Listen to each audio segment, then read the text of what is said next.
Okay, I'm going to do a couple videos here on these digital angle guys. Mine happen to be Wixie, and I've had actually pretty good luck with them. I can't comment on other brands. I don't know them. I've never used them. I didn't start out having good results. It was really mixed. I was getting inconsistent results. What I had to do is cut out some of the variables. So what I want to do is we're going to start with this one, and I'm going to run through and do a test to show you how accurate it is. And then I'll show you how I tilt over the blade and double check.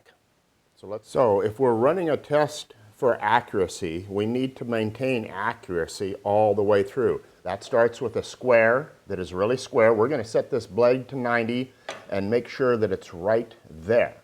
I like to take a little flashlight and look in here, and it helps me see. It's dark in there sometimes, and I really can't see if there's any gaps.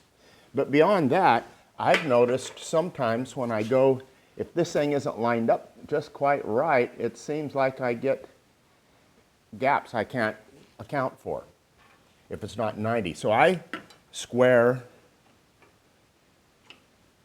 the square to the blade, and then I look for gaps.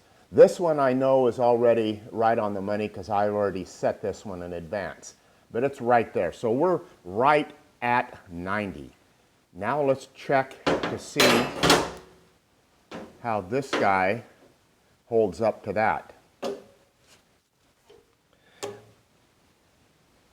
So let's go ahead and take a reading. I'm going to re-zero him out because I find that a zero that has been stagnant for a while somehow tends to get erratic results. So let's put him up here, and he says 90.1. But the other thing is this has to be square to the tabletop. So let's square him up and see if that changes things. It does not, but let's go. We're still back to 0 because sometimes we get a variance. I get a variance of a tenth of a degree. 90.1.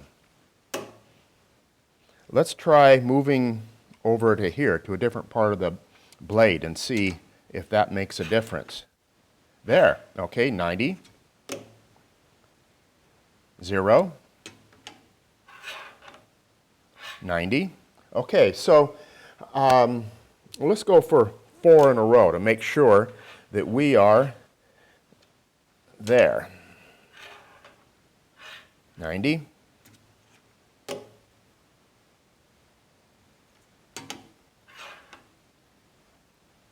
I tend to think that there was some anomaly in the blade that caused that tenth of a degree. Now, let me illustrate another point, this point about squaring it up. See, he's not doing it now. There we are. When you move out of square, it can affect the reading. So, next what I'll do is I'll crank him over to some odd angle, and I'll show you how I do that. It's basically the same as this. Let's tilt this guy 7.4 degrees. So I'm going to 0. There we go, 0. And let's go 7.4.